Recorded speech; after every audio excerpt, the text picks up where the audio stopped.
কি বলবো? রিমঝিম আপু বলবো নাকি নানি বলবো, কোনটা? রিমঝিম সরি নানি। থাক থাক, এখন আর সরি বলতে হবে না। নানার চরিত্র ফুলের মতো পবিত্র, ফুল গেছে পইচ্চা, নানা হইল লুইচ্চা। হাই আল্লাহ, নানা এত বড় অপমান! তুমি রাগ করিও না। রাগ করি নাই, আমি অভিমান করেছি আমার নানার সাথে। আমার নানা আমাকে আগে দাওয়াত করে নেই।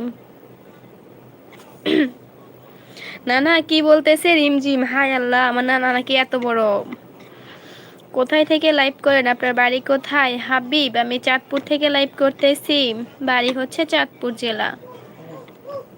হাবিব ভাইয়া, আপনি কোত্থেকে আমার লাইভটা দেখতেছেন? আর আপনি আমার লাইভে নতুন নাকি? নতুন হলে অনেক ধন্যবাদ আপনাকে আমার লাইভে আসার জন্য। দূর শালিনা নিয়ে অপমান করলো, আমি চলে গেলাম। না না না না, যাইও না। হাই আল্লাহ, আমার নানা চলে যাচ্ছে রাগ করে।